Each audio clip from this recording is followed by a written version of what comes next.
things. I hate these things. I hate them so much. This, if I were to throw down some hay or some straw or some mulch, this would be a fully functional animal stall.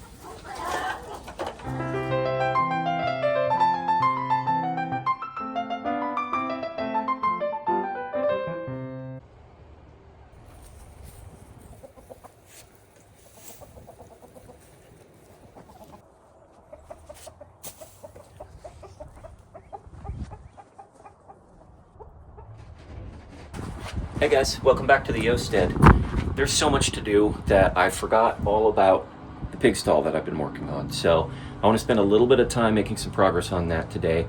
Specifically putting up the sheet metal panels that surround the bottom third of the stall, kind of keep the pigs or whatever animals we end up keeping in there from rooting around too much at the bottom and damaging the walls. So that's been at the back of my mind now for weeks. Time to get it done, time to knock it out. Today's the day. And then let's do some garden work. But lots to do. Let's get at it.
Okay, so I have some work to do.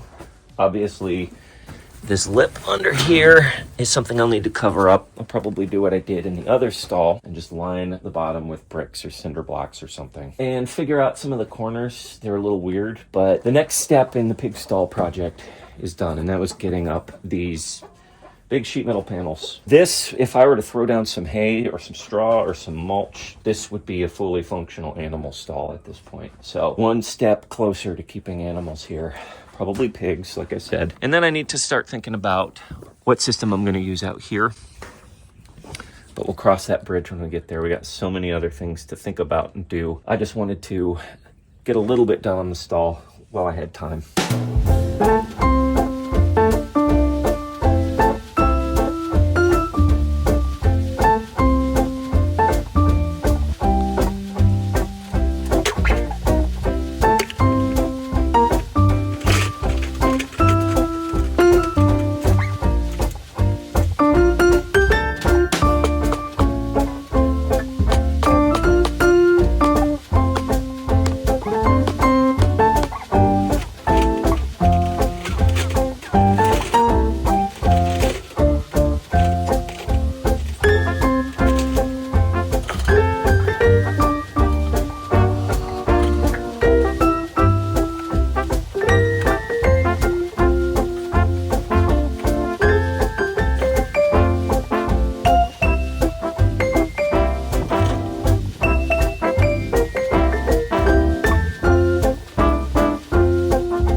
guys, so hear me out. This is what we're thinking in terms of Bermuda grass mitigation or strategy. Now, granted, this is an experiment, but I think it'll work.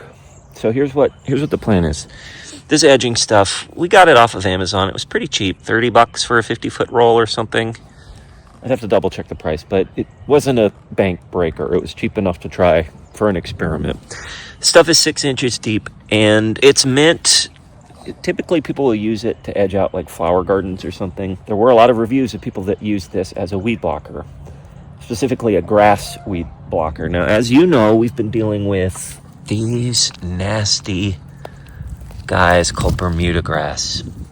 Bermuda grass has big, thick, ropey cables called rhizomes that reach in and travel across garden plots, dirt, mulch, whatever they want. Now, one thing we've noticed is if I was able to look down in there, the rhizomes typically don't go below 3 or 4 inches. That's what I've noticed. They're usually about that close to the surface. Anything below that, we don't really see any rhizomes growing below that. Now, I know that they'll go down that far. I know that they'll go down probably feet deep with how nasty and nuclear these things are. However, my assumption and my experiment is that these Bermuda grass rhizomes are going to go over the top of this edging. And that's what we want them to do, because after we mulch out this garden space... Sorry, Lenny's reproducing right now. That's what that noise was. After we mulch out this garden space, we'll probably mulch right up to the edge. And I want the Bermuda grass to start to creep over the top. I want to encourage it to do that. Now, maybe twice a month, I'm going to come through and just edge it out with a weed whipper. I want to keep it coming over the top so that it never has the desire to reach down and go in below. Now, will it do it? Will it reach in and go down below? Could be. I don't know. This is a strategy I have. I'm thinking it might work. I want to essentially trap the Bermuda grass to just growing over this, so I know where it is at all times. Now, will there be Bermuda grass sprouting up in this vast space where we're at the main portion of the garden and all of our beds? Sure, but we'll spot that as it comes in and pull those out. We're going to have very thick mulch. Jeez, Lenny. Probably going to put down cardboard in the lanes, maybe something else. So hopefully the Bermuda grass that does come up during the course of the gardening season will be easy enough for us to just spot check, pick, maybe burn if we need to, whatever it takes, but we'll be vigilant for it. The important thing is that we're keeping it from coming in over the sides, which that's always been where we lose control during the season, is when the Bermuda grass starts creeping in from the outside edges of the garden. This is our plan for dealing with it this year. Let's see if it works, but I have a feeling it might. We don't want those Bermuda grasses to grow deep. We want them to keep coming over the top of the edging so we can easily edge it out once or twice a month.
I just wanted to break up the ground a little bit now that I've got our edging in.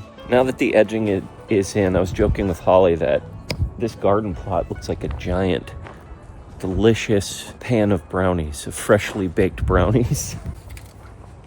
I don't know if you see that when you look at this garden plot. I don't know what it is. There's something primal that gets awakened in me when I see this fresh plot ready to go. Maybe I've got farmers in my ancestry, in my family tree. But seeing this just makes me really excited for spring. So I think that serves as a good counterweight for just my absolute hatred and disdain for the Bermuda grass. Still a lot more tilling that we'll need to do. You'll probably notice that I didn't really spend too much time on the lanes, or what was the lanes, because we're gonna cover those up again, like I said, probably with cardboard. I spent most of my time around the edges, breaking up the big crumbling pieces, and then the beds themselves, which you can just take a look. You can easily tell the soil is very rich and dark where the beds were, just from years of compost and veggies that we've been growing. So probably what I'll do next, I'll probably do another burn, and then I'll probably till again. And then I think we'll lay down cardboard for the lanes and start mulching the heck out of this garden. These are just dead Bermuda grass rhizomes that the tiller collected. And I just have a vendetta now against these things, just because of how vicious they are in taking over a garden space. If I'm remembered for nothing else on this planet after I pass, maybe I will make it my legacy to have figured out a way to control Bermuda grass in a natural way, not using chemicals. Because I hate these things. I hate them so much. So we're obviously going to try something new with this. We'll see what happens. But for now, broke up the ground. It feels good. It's starting to come together, and I'm starting to get really excited about garden season. It's good to see progress in here. You know, it won't be long before this is ready for pigs. We're not ready for pigs yet, but the barn will be here very soon. Thanks for hanging out with us, guys. We're going to keep on trying to do the Work With Me Wednesday videos, just because there's so much to do, so much to film. I may as well keep pushing out videos just to keep up with it all. What's coming up next? Well, you'll just have to tune in next time, hopefully next Wednesday, and find out. But until then, remember, as always, slowly.